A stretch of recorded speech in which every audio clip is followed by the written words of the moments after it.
Anything Goes podcast, man. It's your boy Sean Peoples. Um, is Jamaica a hotspot for sex trafficking slash human trafficking? Let's talk about it. Hey, people, if you like the movement, you like what we got going on, would you please subscribe, share, comment in the comment section. Let your friends know, let your family know. Let's push the movement out there. Let them know what we're trying to do. Let them know that we trying to push the message out there to the masses. But yeah, um, is Jamaica running a sex trafficking ring there? Um, I would like to say, I think so. I think very much so.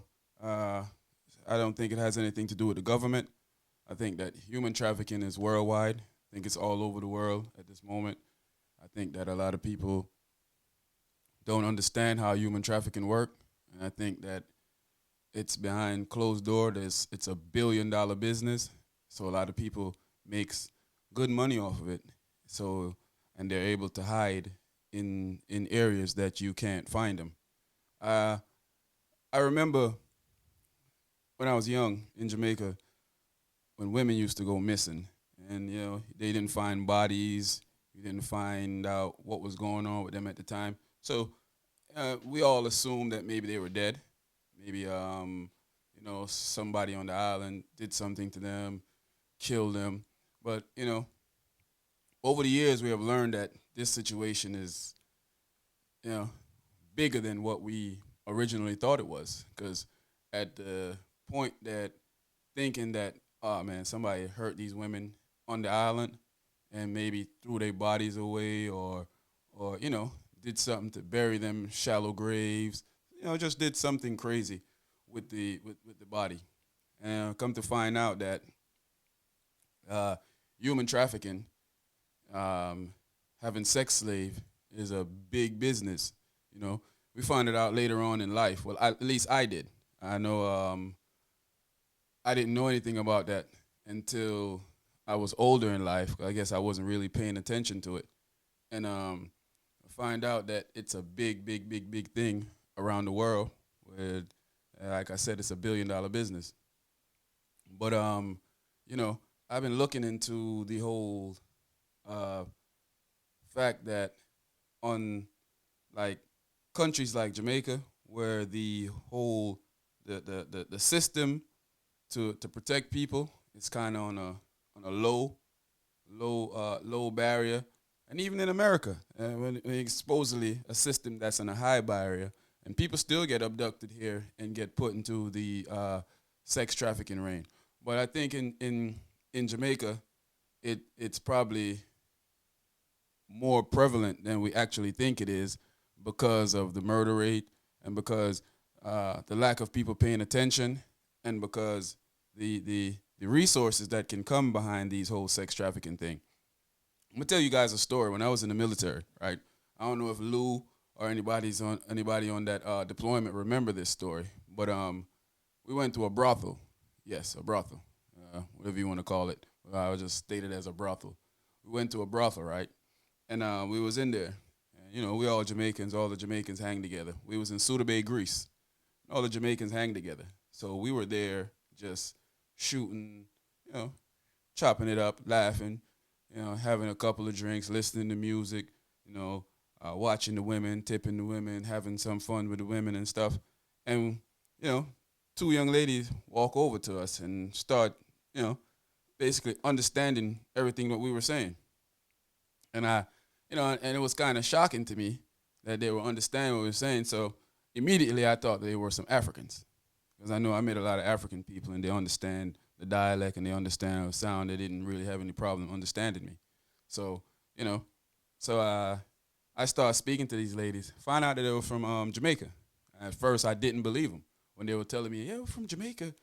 I was like, I don't believe you guys. So they started telling me what school they went to. They started calling off roads in Jamaica, and they started just telling us about the area that they came from. One of them, I remember, she was from Spanish Town. That's where my mother is originally from. So I remember that keenly. And so when I started speaking to them, like, what are y'all doing in Suda Bay, Greece? And they say Jamaicans are literally all over the world. So I'm thinking like, what are y'all doing in Suda Greece in a brothel? And so she went to explain to me that she was kidnapped years ago, and she was brought to Africa. She was brought to Saudi Arabia, and she mentioned a couple other countries, but I keenly remember her saying she was in Africa. You know, I guess she probably meant she was in some country on the continent of Africa, but she just said Africa. So then we go into having a conversation about trying to see if this was true. And not wanting to doubt people when they tell you stuff, but I was like, what, 19? So this stuff was kind of unbelievable to me that she was kidnapped and she was so far away from home. So starting to speak to her about the situation at hand, I started asking her like keen questions about who was her abductor, and basically she said they were both talking, but they were one from Spanish Town in particular was doing the most talking because I guess she was the more probably the bravest out of the two, if you was to say that. So they were pretty much saying to me that you know they went to a hotel in Jamaica, and when they woke up, they were tied up, bound. I guess they went to meet. I guess they were into the sex life in Jamaica at the time, or maybe they were just going to meet some guys that they thought was from overseas. 'Cause that's pretty much how she explained it to me. That she went to meet some guys, some guys from overseas, and when they got there, she I guess the only thing she remember after that was waking up, bounded, with hands tied up, stuff over her head, ended up in different country, ended up being passed around to different people, and and she ended up in Suda Bay, in a brothel in Suda Bay. So that right there alone for me showed me that this was going on. So it's no surprise to me that I know in the whole Caribbean it's probably going on because of the way the Caribbean is set up. But I'm talking about the country I'm from right now.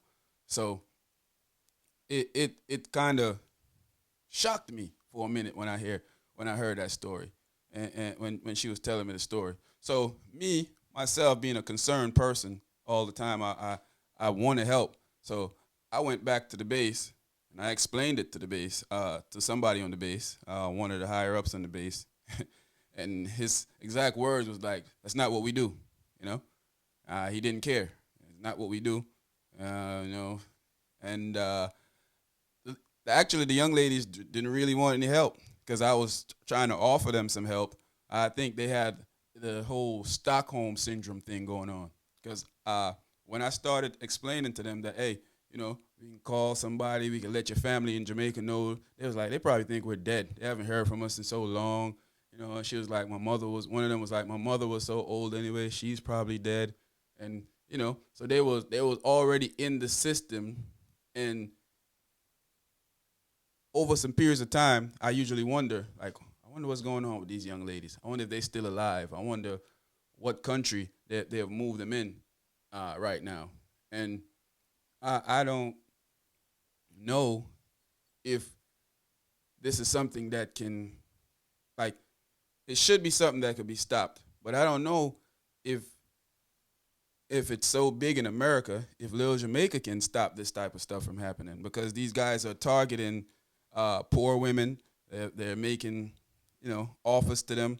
So I even heard a story from someone in Jamaica. I don't call their name, about a student that was kidnapped, and she was in a house with people. So just in case this anybody hear this, it won't be a he say she say thing. Somebody feel like you're spreading their business, But they were. She was in a house with other girls, and I guess they were holding them for transportation later on to I guess to sell them off to blocks. They were tied up, and she escaped. She was a younger lady from what I'm hearing, and she escaped. So I know it's very prevalent with what's going on in Jamaica right now with the human trafficking and sex slave.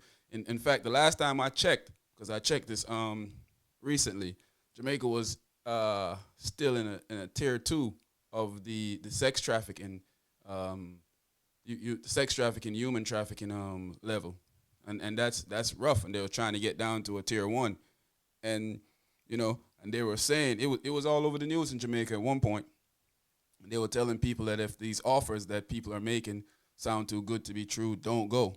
And that's probably something that women should pay attention to, as if someone's offering to pay for your school or giving you a job that's going you can study, do your home studies and everything at the job in Jamaica, and you really don't. You might want to bring somebody with you because I know the situation is you don't want to pass up a good job, but you don't want to go to somewhere and get kidnapped either. You don't want somebody to put you in a sex organization. Now you're a sex slave, and they're passing you around the whole world, the whole hemisphere, and using your body for them to get paid. But I think that at this point in in time, Jamaicans have to be very careful with even other Jamaicans, because that's what's happening. These guys are paying Jamaican, the men and women. Women are involved in this trade because they caught a woman in Bahamas a couple of years ago with bringing in women to do prostitution, and they were tying her into a ring of you know of a bigger circle of the human trafficking. And even the last time I was checking, some Indians, some guys from India was in Jamaica, and they were a part of the sex trafficking. I think two of them got convicted, and a couple of other them flee the country, from what I remember seeing. So it's very prevalent, and you have guys that comes from overseas, offer these women that they know don't have a lot, offer them some big money to go to do something, then the women come there. And then they have these women that they might offer them some money to get other women. And for these women who don't have anything, to them they're saying, you know, let me get $100,000 just to, why not? Because it's a big, like I say, it's $1 billion business. It's probably bigger than the drug business. So you trafficking humans for sex, for sex and indentured servants all over the place in certain countries where it's still accepted. So these women can't really get away from this type of stuff. So uh, I often wonder if these people that sell humans, especially the women from Jamaica that turn over these women to these guys that's doing the sex trafficking, I often wonder like how they sleep at night, knowing that you just tear someone's life apart so bad. You about to put a fellow woman through all this pain that she's getting ready to go through. And I often wonder that, like, you know, why would you do something like that to somebody that eh, well, even if you don't know or but just somebody like that from your country, you about to put them into slavery, abuse, and I want to say, man, I've realized that no matter where you go, it's hard to trust people because a lot of these ladies are trusting people that they think giving them an opportunity to make something of themselves, and that's where all of this comes from. The ladies are going out there trying to find uh, a better life for them, their parents, maybe their kids, the other siblings that's that's around, and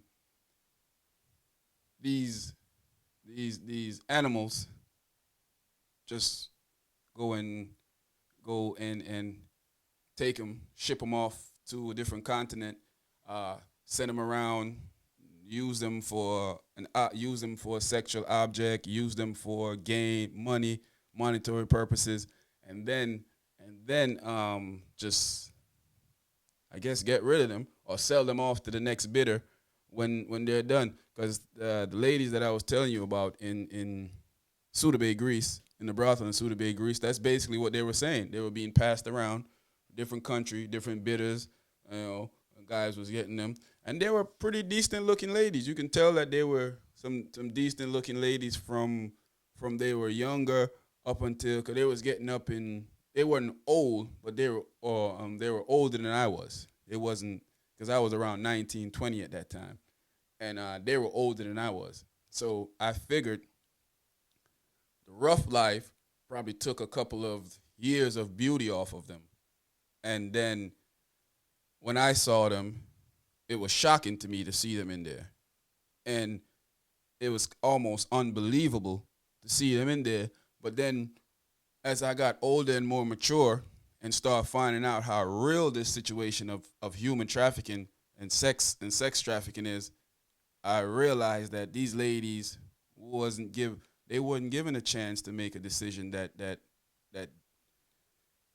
could help them. And that whole thing of Stockholm syndrome, they didn't really want help. They just they figured that their life was over. They're stuck in this situation, and it doesn't make any difference. Like I tell you, like I said, the one young lady already said my mother was old already, so she's probably dead. And she probably was so heartbroken about what went on with me. She probably think I'm dead anyway. Cause that's what they were saying. Their family probably think they're dead. When these young ladies are alive, all over the ends of the earth, um, having to sell their bodies and doing stuff that they don't want to do, and just having to keep doing it to maybe even survive, because it's from when I do my research on this, it's it's rough how they treat these ladies, and if these ladies try to escape or these ladies try to get out of that situation, they're beaten badly. They're brutally beaten. They're being starved for a while. They get raped even more, raped even more.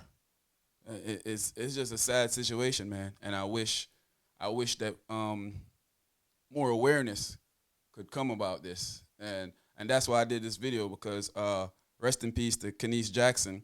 When that happened, I started thinking that maybe that was associated with that. And that's why this video actually came about, when I started thinking about Khanice and the whole situation with her, what took place, and actually what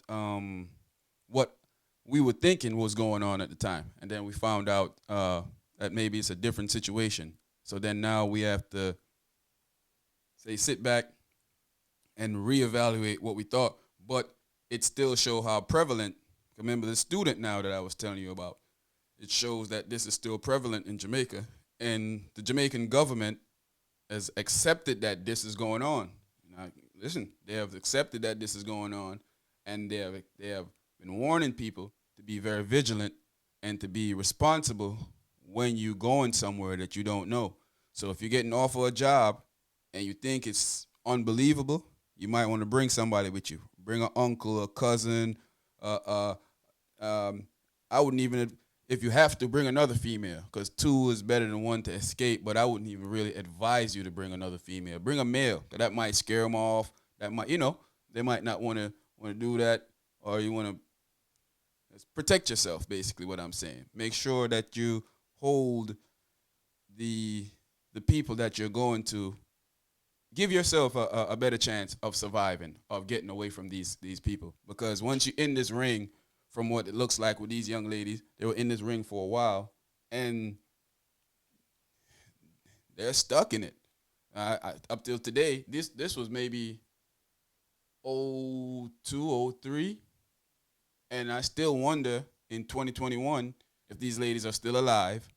I'm pretty sure that they're probably still in that same situation if they're still alive, because we'd probably hear about it if they got away and got back to Jamaica. Maybe they got away. We can all hope that they got away and living a better life, or got a life that's better than what they were living, and try to see if they can get back. I even asked one of the ladies, to give me an exact address, and I was concerned. I really wanted to see if I could help. And when I went back to base and this guy just basically shut it down for me, it kind of just, but I probably should have I probably, as a fellow Jamaican, a fellow human, I probably should have did more than just letting this guy shut me down. I probably should have just let it go on my ears what he said and move on to someone else.